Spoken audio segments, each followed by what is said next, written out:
without further ado, I would like to introduce you to Neil Bullock. He's going to start out for us today. So let's give him a hand. My full name's Benjamin Neil Bullock, and I was talking to Dave on the phone a few weeks ago, and he was talking about this thing, and he said, I'd really like you to come and talk. He said, I've got a number of things I'd like to talk about. But he says, you grew up more in the mining family, and that's what they're interested in, so I hope that's what you want. As far as I can recollect, I remember the day before I was born. And I think I remember that is because I've been told about it so many times. My dad was working a mine over in North Tinnick. It was called the Utah Galena. It's about a mile south of Chimney Rock, if you know where Chimney Rock is. If you don't, if you know where Alberta is, on the way to Eureka, you go north 7 miles, and there's a mile marker there that says 7, and there's an old ranch. I don't know if anybody lives there anymore, but there's houses and outbuildings and cars and trucks, and it's on the northwest corner. And if you go about 4.5, 5 miles west, you come to this great big round rock that sticks up. It must be, you know, the top 50 yards across, and I don't know, a couple feet high. That's Chimney Rock.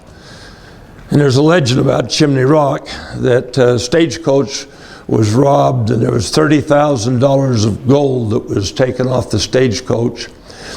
And I think it was 2 robbers, was it?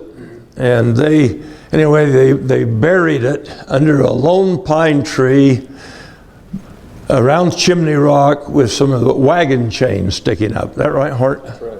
Okay. And anyway, they caught the guys, and as far as they know, they never got the gold. If it was there, I think somebody found it and they never fessed up to it. I don't think I would if I'd found $30,000 worth of gold. But anyway, they were working a mine called the Utah Galena. And I had pictures that I can't find. There was a cabin the miners live in, and then my dad built a small cabin that he and my mother lived in. And then there was the hoist house and the hoist. And my mom and dad were living over there. And she thought it was time to put up some fruit. It was in September, so she went to my grandmother's house and she was putting up fruit. And there was a couple shareholders that came from back east, and they wanted to go to the mine. That was in Provo. Pardon? That was in Provo. Yeah, in Provo. They wanted to go to the mine. When I talk about the mine, there's lots of mines, and the mine is just the one we happened to be working at that time. This was the Golden Relief.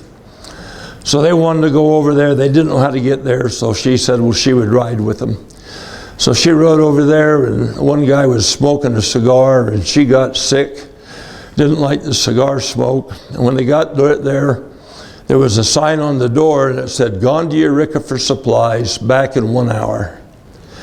And the cabin was locked up. Dad always hid right to the door jamb. He put a nail in it, and he'd hang a key. All of his cabins, he had a key there, so people wouldn't break in. But for some reason, the key wasn't there. And so they waited in the car, and my mom wasn't feeling good, and she decided she wouldn't go. They wanted to go back, and she wouldn't go. She was going to wait for my dad. So they left. And she was sitting there, and then she started to have what she thought was labor pains. And she kept thinking, oh, I wish Vernon had come. I wish Vernon had come. And she couldn't get in the cabin, and it got later on in the evening, and a car came, and there was a man in it that my parents knew, and he was looking for my dad. He wasn't there, and he says, well, come on, I'll take you to Provo. So they got to Provo. When they got there, my dad was just going out the door to go back to the mine to get my mom. The guys, the stockholders had come back, and anyway, they said she was over there. So anyway, she started to have labor pains, and Dad took her to the old Crane maternity thing, and I was born a few hours later. So a few weeks later, we went back over to the mine to work, and when they got there, vandals had come and they had literally taken everything. There was no doors on the cabin, there was no windows, the tin off the roof was gone, some of the siding was gone. When they went inside, the majestic range was gone, the stove was gone, the lanterns were gone, the bed, the table, the linoleum off the floor. Anything that they could take had taken. And then the miner's cabin next to it, they'd taken some stuff there, but I don't recall what it was. So that kind of shut them down. Before they could go back, they had to get some money to operate, and Dad took some other jobs. A while later, I don't know how long it was, they reopened the mine and he rebuilt the cabin, and we lived over there until I was about 1.5, and that's when Hart was born. And so we were in Provo for a while, and we went back to the mine.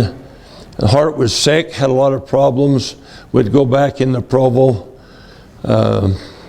Then we go back to the mine, and the only thing I personally can remember about that mine was going out the cabin. My mom had taken rocks, and she'd made a small rock wall a few inches high, maybe 8, and she'd strung that between the cabin we lived in and the miner's cabin, and she told me that I couldn't go beyond that rock wall because I would fall down the shaft, or the rattlesnakes would get me. So anyway, I remember outside the door, and I can remember a Hart crawling around in that dirt. And if you've been across the lake, it's sagebrush, rolling hills, rock, and dirt. So anyway, that's what I remember about the mine across the lake. We moved back into Provo and was living in a house down by the walking school. And I remember the house started to move. And I was frightened, and Mom said, well, they're going to move the house. And we went outside, and they had jacks, and they jacked the house up, and they literally put trucks or trailers under there, and we took our possessions out, and everything else was hauled away because Provo High School is walking school was being built there. But during that time, my dad bought a piece of property down next to the seminary by Provo High School, and he brought in the cabin from Eureka that they lived in. And I got a friend here, Terry, made a comment the other day that he had the first house trailer because he had this old trailer. It had wood wheels on it from a Studebaker. And all the spokes were, I remember the wood wheels, but he would jack up his cabin, put the cabin, and he could move it from one place to the other. And he took that cabin there.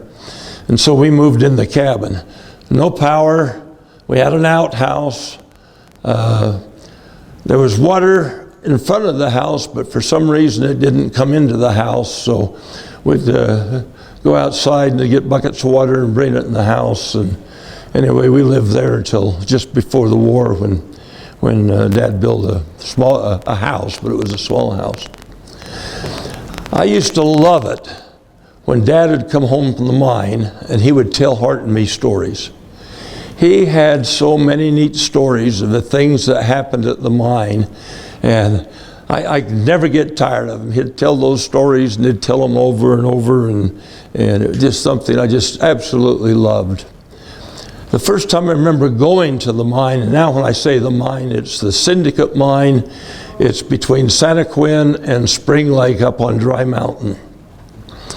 I think I was about 11, and we had a Model A Ford that we drove, and we went over to the mine up to a place called Sawmill Flat, and the pioneers had a sawmill up there.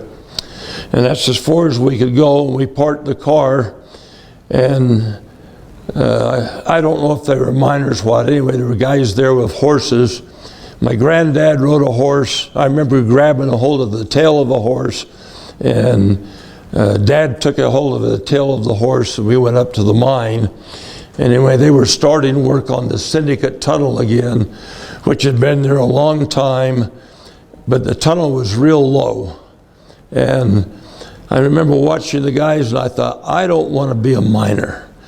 They'd have a drill about so long and a sledgehammer, and they'd hold it against the thing, and they'd hit that, and they would hit it and turn it, and they would drill the hole. And then some of the guys, there'd be two of them, one would hold the drill and one would use a sledgehammer. And I found out that if it was two guys working, it was a double jack. If it was one guy working, it was a single jack. But my dad asked me that day, he said, how tall are you going to be when you grow up? And I said, I don't know why. And he says, I want to make the tunnel tall enough. They were expanding it. He said, I want to make it tall enough you won't bump your head. So anyway, they started doing the tunnel, but it was by hand. And I think back how they got the mine car up there.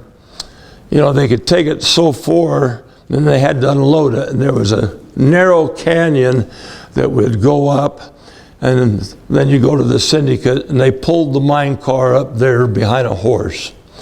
The rail, when they went up there, they would pull the rail behind a horse. When they'd take the supplies up, they either put them in backpacks or they took them behind a horse. And then I remember they got some money and decided they were going to get a compressor. And so they had a D8 cat meet them at Sawmill Flat. They hooked the compressor on that, and they started working back and forth on the side hill over the sagebrush and the rock until they got up to a place that leveled off and they could get the first compressor up to the Syndicate. Then they had to get the supplies up there, so they built a chariot. And this chariot, they called it a chariot, and it was a trailer, about as wide as a 55-gallon drum of gas, and had two big wheels on it and a long tongue, and they'd hook it between a team of horses, and they'd put 50 gallons of drum, and they could put 200 pounds of dynamite on it, and then the horse would pull it up that narrow canyon and up to the the Syndicate. And I thought that was so neat to watch how they'd do that. Sometimes stockholders would come over and they'd go up the mine, and so they'd rent horses, and Hart and me would hang on to a tail. The stockholders would ride up. When they got there, we'd ride the horses back down and get some more stockholders, hang on to a tail while they rode them back up the mountain.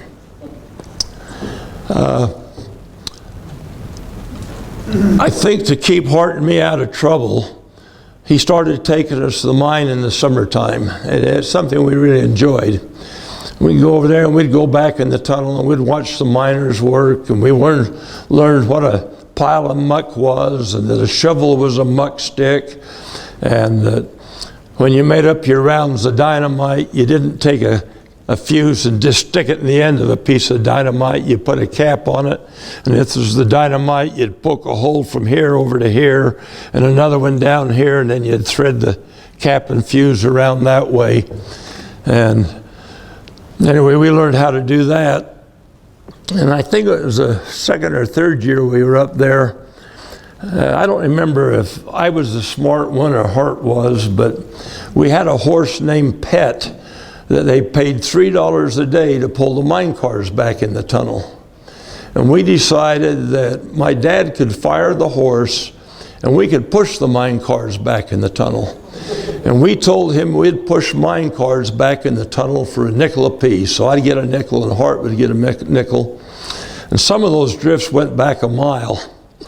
But anyway, we would push the mine cars back in the tunnel. On a real good day, we could make $1, couldn't we?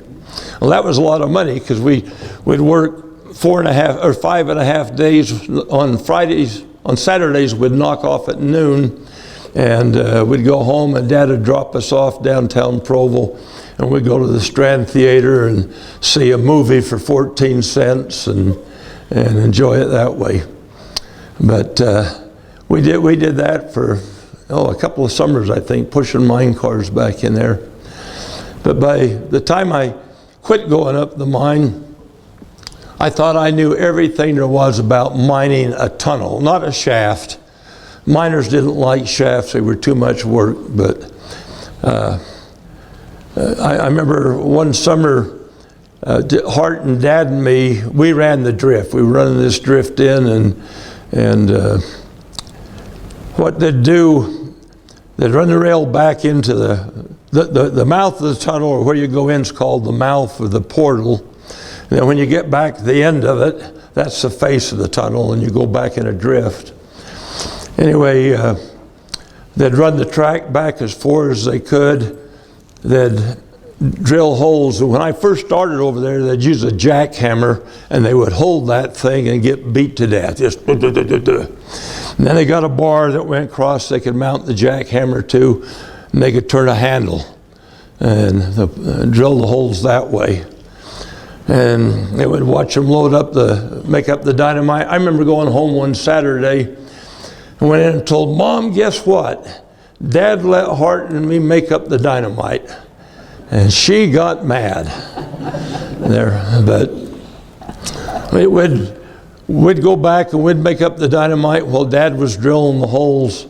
And then we'd go in and we'd stick a stick of dynamite in, and we'd take a thing like a broomstick, and you'd put it down the hole and you'd tamp it real hard until it spread out. Then you'd put another one down and tamp it, and you'd put 3 or 4 sticks in. Then you'd put the one in with the fuse and the primer in it, and you wouldn't tamp that quite as hard. And then you'd put some more in and you'd tamp them. And then when it came, the fuses were about 6 foot long. And when it came time to light the fuse, they'd start with the one fuse, and they cut off about that much, and then split it open. And then the piece they cut off, they'd save, and they'd go to the next one, and they'd cut off that much plus that much again. So the fuses kept getting shorter and shorter. And when they got through, they would light the shortest one first, and that was right in the middle. So that would go off, and then the next one, and the next one would go around. And then when it got down the bottom, the muck piles down here, they had the lifters, and they would move the muck back so it wasn't right up in the face. So the next day when they went in, they'd scoop it back a little bit. They could set up the bar. The miners could start drilling. The muckers would start mucking, and they would do it that way. And I remember Hart and me both have mucked many, many carloads of muck. But to make it easy, what they'd do, they'd get a 4 by 8 foot sheet of steel, 1/4 inch thick, and they'd lay it down on the track, and then they'd take the next one up almost to the face of the tunnel. It'd be back maybe so far, and then they'd leave some dirt on it, and then when they'd blast, the dirt would all fall on top of the mucking, on top of the turn sheets. And then you could use a square nose shovel and just slide it along the sheet and pick it up, throw it over your shoulder in the muck car. So we did it that way. I remember it was 1948, just before Christmas. Dad came home and he said, we hit a big cave today. And the word got out, and right after Christmas we went up there, and you'd go back in the tunnel, and right up in the top there was a little hole. And usually what had happened when you blast, you'd see a gas roll out. A white cloud of gas would come out of the tunnel after a period of time. And Dad waited for the gas to come out just before Christmas, and it didn't come out. So he went back in and started going back in there, and the wind was blowing, and he said it literally blew out his carbide light. But there was this hole up there, so they made a little ladder, and they picked on it and got big enough that they could go up into it. And so people started coming, and they'd climb up in that hole. And I remember the first time I went up in there, and here's this big cave. You know, you could stick from that wall over past that next wall into it. It kind of sloped up, and there was a big vein of iron came down, and a big vein of white feldspar. And so they started mining again. They ran around the cave, and pretty soon they came right into it. They hit it again. And so they just laid the track, and they went across the cave to mine on the other side. And my dad came home one day, and he said that they were mining, and he said, I heard 10,000 screeching banshees. And then the roof fell in. And all the top up in there, thousands of tons broke off and came down, and it buried the the mucking machine and the mine car and everything they had. And they were close enough to the end. He said it knocked off his hat, broke his light, and he showed us his hat. It got all crushed, and they had to feel their way out to get out of the tunnel. But they decided mining, they would go around some more. Mining wasn't the safest thing. I don't remember it, but it's while Hart and me were living over in North Tinnick at the Utah Galena. They were going down the shaft. The shaft was 777 foot deep, and then they had drifts that would go off from there. But one day they were lowering the cage the guys were in going down, and for some reason the cable that wrapped around and went on the hoist, instead of wrapping nice and even, had kind of wrapped over itself. So when it went down, it would jerk. And it goes bing, bing, bing. And the one miner said he wasn't going to stay in there, so when they got to the 200-foot level, he jumped off. But he missed the drift, and he fell 577 feet to his death. At our time, I remember it was the day before Easter. Hart and me and some of our friends were outside playing NEI over the house, and Mom came out and called us, and she said, "Your dad's been in a mine explosion and he got blown up." And that's all we knew. So we went over to the hospital, and we only lived about 2 blocks away from the Provo hospital. And my granddad was there, and he told us that when he was going up to the mine, a group of Boy Scouts were carrying the bed or carrying the mattress down, and that my dad was on the mattress, and that one of the scout leaders was leading another guy whose face was all blown up. And what had happened, when you'd set off your dynamite or your rounds, you'd count your shots. And there was a brief period of time between them because the fuse kept getting, from the shorter to the longer. So you start walking out of the tunnel, then you'd find a drift to sit in, because you knew within about 5 minutes you're going to have the shots go off, and you'd go boom, and there was a big thing big puff of wind had come out and it'd blow out your light. Then there'd be another boom and a boom and so on. So we'd count them to always make sure they went off. But this particular day, they were drilling their last holes, and they had the bar set up across the tunnel, and the drill on it. They were trying to finish up, and one of the guys, there were 3, my dad and 2 other guys working, and one of them went out and made some sandwiches, and he brought them back in, and the other guy went out, so my dad was sitting on the bar.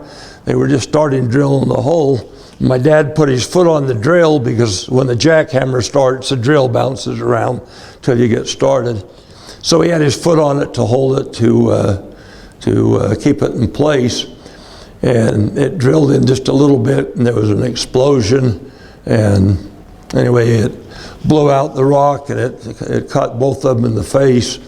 And on my dad, it blew the bone out of his shin bone out of his leg. The one guy, when he came to, he couldn't find my dad, but he filled around, and he was able to fill the tunnel side, and he bumped into a mine car. And so he started pushing the mine car, and when Dad would run a tunnel, he would always make it slightly uphill. So once you got the mine car coming, it would just roll out, and you could ride it most of the way out of the tunnel.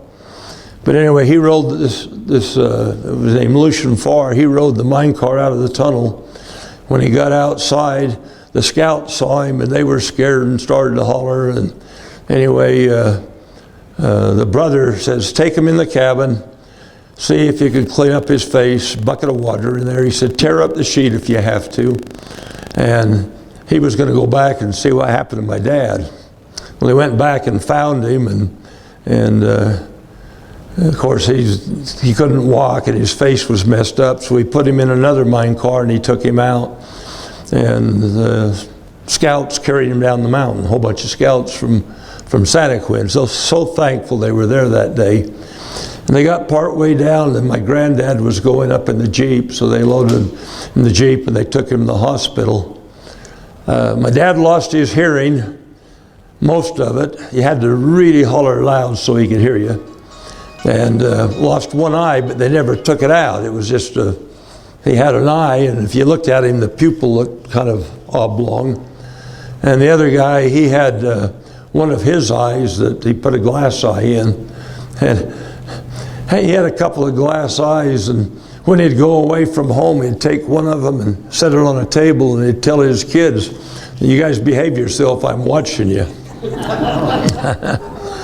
Right after Dad got feeling good enough that he could walk and get back to work, they had some guys working up there, and they had all loaded, and they started to light the fuses, and they lit one fuse, and instead of burning a foot a minute, it went just real fast.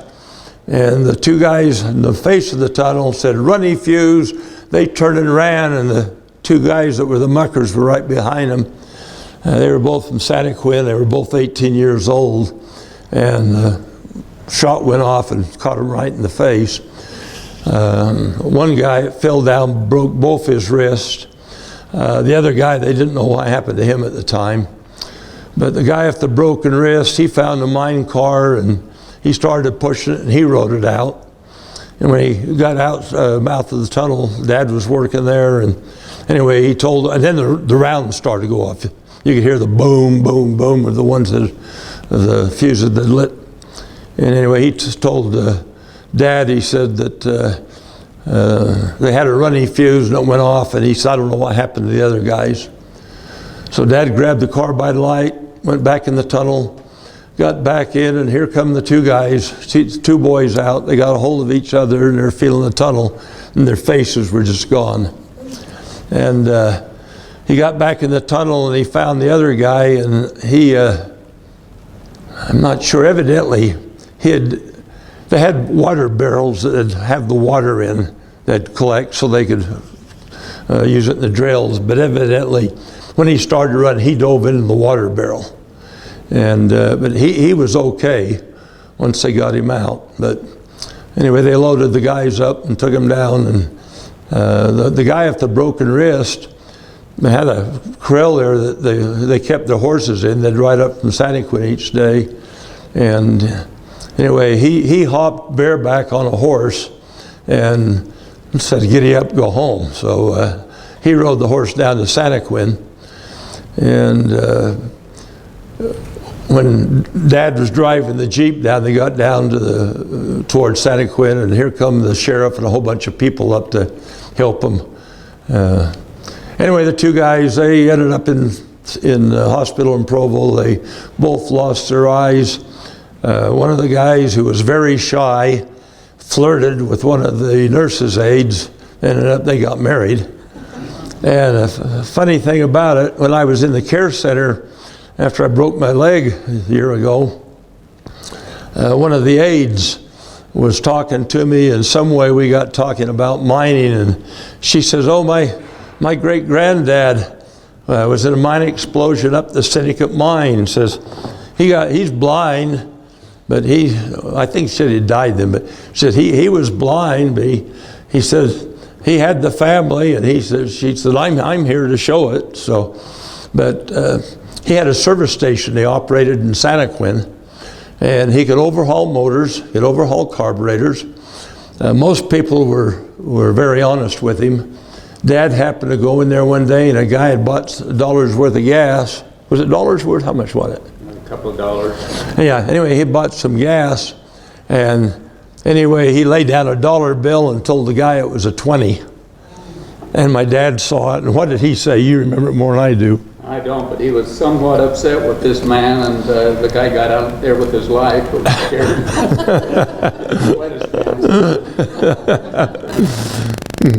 Anyway, so there are some of the accidents that I know about there. Before we got started, we were talking about one of the mines. I'll tell you a story, but the story of that mine And I've got the newspaper articles. The Deseret News talked about it. And I can't remember the dates, but it was, I think it was during the 1815s to 20s, somewhere in there. There was a guy named Rasmussen that came up from Mexico. And he had documents, papers about his great-grandfather who had found some bars of gold, supposedly. And the story of the documents was that 3 trappers were working, they were working the stream south of the Great Salt Sea. And they followed the stream till they hit a freshwater lake, and they were working around that, and then they were following the tributaries. And at the southeast end of the lake, they were following a tributary, and they were exploring up that, and they came up towards the Indian camp. So they tried to go around it on their horses, and a band of Indians came the other way and ended up shooting at them, and it shot one of the guys. And so they headed up the hill, and they saw a hole, which they called the Badger Hole. They jumped off their horses and they crawled down in this hole. And supposedly they were in the hole a few days. And finally they built a fire. When they built the fire, the one guy had died, and they found these gold bars in there. So they buried the guy, made a coffin of gold bars over him. I don't know how many gold bars. When Dave comes, if he talks about it, he'll tell you there's $1 billion worth of gold in there, but I don't know how he knows. But anyway, these guys finally snuck out and made their way back to wherever. And so this guy was here in Utah because there was a Great Salt Sea and there was a freshwater lake south of it. And he talked to people in Springville or Spanish Fork, and they talked about the Dream Mine. So he went to Bishop Coyle, who had the Dream Mine, and they thought that was it. They were going to find these gold bars. But this Rasmussen guy said, it doesn't fit. The description, this doesn't fit. Yeah, there was supposed to be kind of a pyramid, low mountain. There was iron, you could see over the valley and so on, but they didn't have all the stuff that made it up.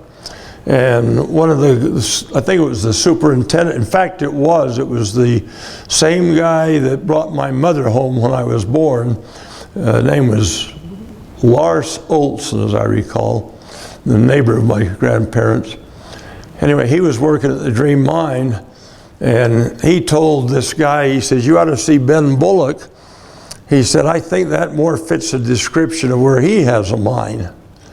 So anyway, he got a hold of my granddad, and everything fit except there were no cedar trees there. But then they decided, well, the pioneers had cut all the cedar trees and they could see the stumps. So they got horses and plows, and they started plowing the side of the mountain, trying to find this hole where they could find the bars of gold. And they never found the hole. So they started a tunnel, and they went just in a little ways, and they turned and they skirted the hillside on the inside of it, trying to find this gold. Now, back then, and maybe even then, there were a lot of willow witchers. And my grandfather was one. And Jesse Knight, oh, there's David. I really blew it. Anyway, Jesse Knight, who I think a lot of you heard about, lived in Provo, but he made his millions over around Eureka in the mines. He found his mines of a willow witch, and if you haven't seen one,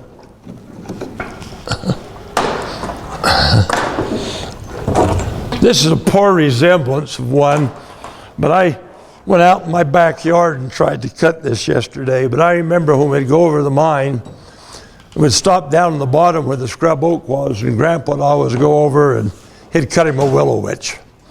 And then you'd see him up there, and he would take the willow witch and he'd hold it like this, and then he'd bend it up. And a lot of them would use them to find water. But a lot of the miners, they would use them, and I don't know how they did it, but in their mind, that after gold, if they was going and found gold, oh, that's lead. Hart's got lead in his pencil. But anyway, they would use the willow witch. And one time we were in South Tinnick, and there was a geologist with us, and my granddad was using that. That geologist says, I wished I had that gift. He said, it really works well for some people, and other people can't work it. He said, but he thought my granddad was looking for water. He says, you know, you can find gold, silver, and he started naming all these things. And my granddad said, oh, how do you do that? And the guy said to me, he says, Sonny, come here. And Hart and me have been hunting. We had our 22s. And he said, let me have a bullet. So anyway, I gave him a 22 bullet. And he pulled the lead out of the bullet. And see if I got anything in my pocket here. Here's a penny. Let's say it's a piece of lead. Anyway, he split the end and he'd put the lead in it. And then you could find lead, okay? So Granddad started using that, and he'd put copper in it. And if he had a piece of silver, this isn't silver, but he'd take a coin and he'd have silver. He'd put that in. And if he wanted to find gold, he'd take his gold nugget and he'd stick the gold nugget in it. And then he'd go around, and that's the way they'd find mineral. You know, Granddad did that a lot, but he never made any money. And yet, he'd do it for other people. I remember one time a stake president over in Saratoga called him, and they had drilled a water well for their farm over there, and they didn't get any water. And so he asked my granddad if he could come over and find the water. So anyway, he took Grandpa over there, and he walked along with his willow witch, and he said, well, he said, there's a fault right through here. There's no water here, but there's water over here. And he told him how deep the water was, and they hit it within 10 feet. Dave's got an instrument, I think. It's up there in that truck that blew out of time. Oh, okay. Well, Grandpa had a very good friend named Harvey Fletcher. I think some of you heard of him. He was a physicist at BYU. He holds the patent for the invention of stereophonic sound of the hearing aid. And he was the dean of engineering for BYU for years. And he and Grandpa were talking about his thing one day, and he was explaining how it worked, why you could put something in the willow and you could find it. And there's something about like things attract like things. And so they started making an instrument that rather than get the willow witch. And they tried many of them, and he made this neatest little instrument they took a piece of welding rod and they kind of made it like this, and you could hold it. Then he put another piece of welding rod to it, and on the end of it they put a little medicine bottle cap. And then Grandpa had a box that like a clarinet would go in, and he had all these minerals in there, and he would want to find something, he'd just screw it in the end. And I remember Hart and me used to have fun because around his house he would have rocks, pieces of Galena, and we'd take one and we'd hide it in the house, outside the house. And we'd say, Grandpa, find that for us. And he'd get his thingamajig out, start bouncing. He'd go over there, it's over there. Then he'd come this way and triangle it, it's over there. And then he'd find it for us. Charlie Steen, when he was doing his uranium mines down in the Moab area, knew my granddad, and one time he asked him if he could come down and help locate some of his minerals. And I don't know how the thing worked for Grandpa, but if you'd hold it, every bounce was about 10 feet. I know other guys, when they do it, every bounce is 20 feet. I think it's in your mind and what you want it to be, if you believe these things work. But anyway, he went around and it would bounce, and then when it got to the mineral, it would go this way. And he went with Steen around his property and told him where this was. When they went back to Steen's house, he showed him the map. and he had blocked out all of Steen's uranium thing down there, right where it was, how deep it was, how thick it was. And so to me, that's unbelievable, but I could never make the thing work.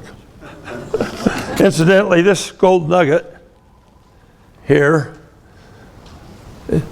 this came from out in the Mirror Lake area, north of there. Now it's been refined, you can tell, but I think that the miners, whoever was mining the stuff out there, they didn't haul all the ore away.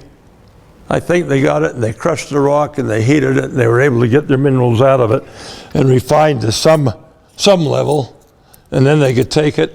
And I think this was just dropped out there. But I don't know anybody. Oh, okay.